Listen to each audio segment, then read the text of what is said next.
आगे बढ़ते हैं प्यारे बच्चों। क्वेश्चन नंबर 3 और क्वेश्चन नंबर 4 बिल्कुल एक जैसे हैं। और क्वेश्चन नंबर 3 में जो परिवर्तन हुआ है वो परिवर्तन ये है।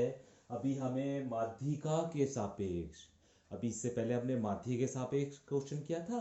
अभी क्वेश्चन जो करना है वो है माध्यिका के सापेक्ष माध्य विचलन ज्ञात करना। ठीक है। तो प्यारे बच्चों इस बार हमें क्वेश्चन में माध्यिका ज्ञात करनी पड़ेगी।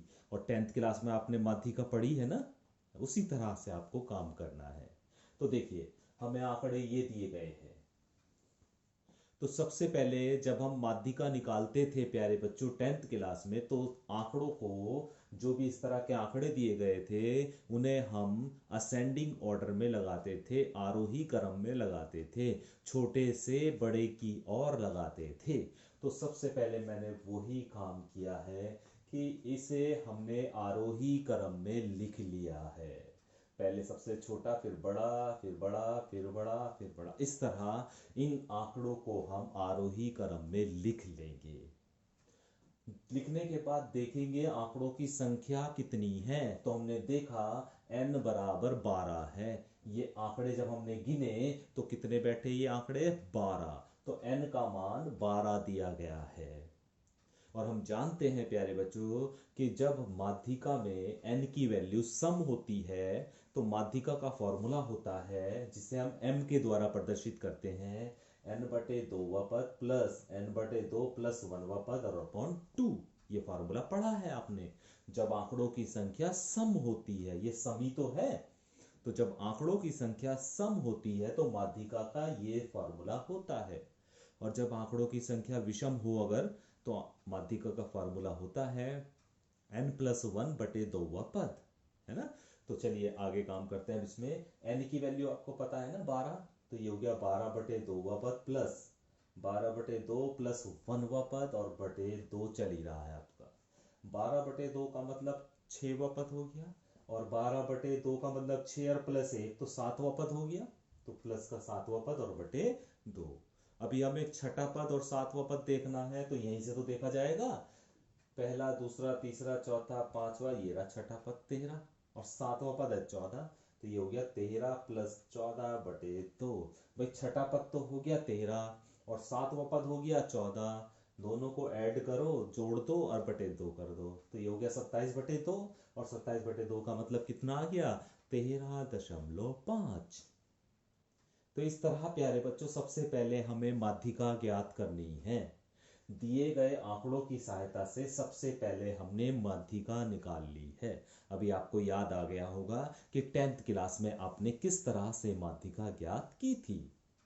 अभी प्यारे बच्चों फिर एक और टेबल बनाएंगे जिसमें हम एक तरफ तो xi, xi का मतलब आंकड़े, और एक तरफ लिखेंगे modulus of xi minus m। वहां पर x बार लिख रहे थे क्योंकि वो माध्य वाला क्वेश्चन था, यहां पर m लिख रहे हैं क्योंकि ये माध्यिका वाला क्वेश्चन है ना। सेम टेबल है बिल्कुल, बस थोड़ा सा इसमें चेंज आया है। चलिए अभी ये xi का मतलब क्या है, इन सभी आंकड़ों को यहां पर लिख दीजिए। 10, 11, 11, 12, 13, 13, 14, 16, 16, 17, 17, 18, सारे आंकड़ों को हमने यहां पर लिख दिया है। अभी क्या करना है, इन सभी में से, इन सभी आंकड़ों में से आप 13.5 को घटाते चले जाइए। भाई 10 में से 13.5 घटेंगे तो माइनस का बचेगा, लेकिन मॉडुलस लगा हुआ है तो प्लस का ही आ जाएगा, तो 3.5 आ जाएगा। 11 में से 13.5 घटाएंगे तो 2.5 आ जाएगा।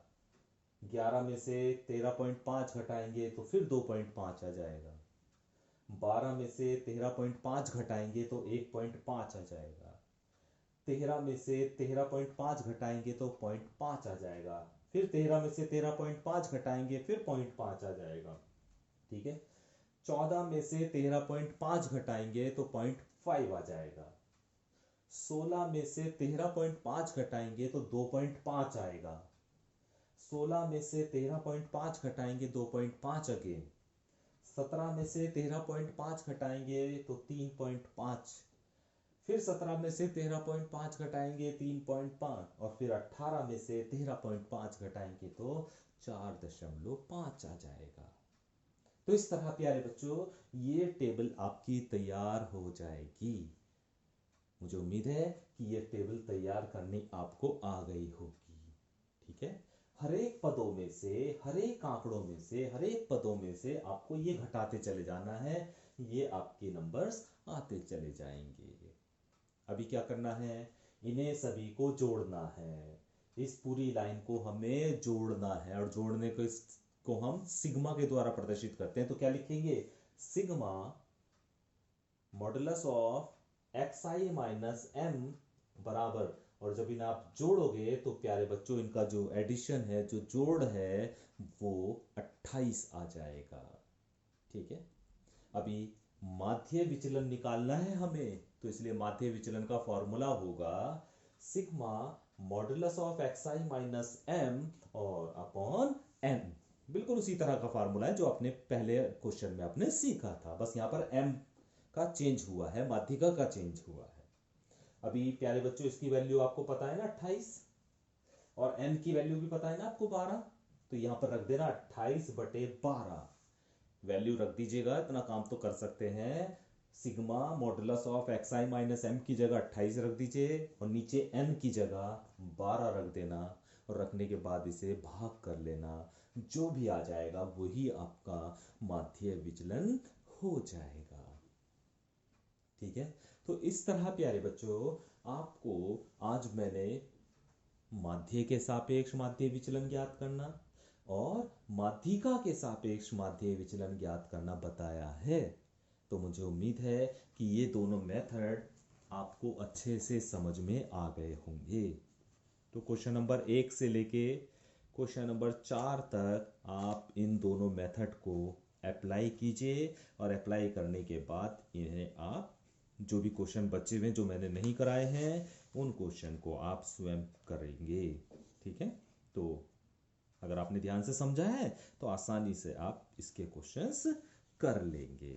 तो आज मैं इतना ही करा रहा हूं प्यारे बच्चों, कल से हम एक और नए टॉपिक में, इसी टॉपिक में नए मेथड की तरफ जाएंगे। Thank you.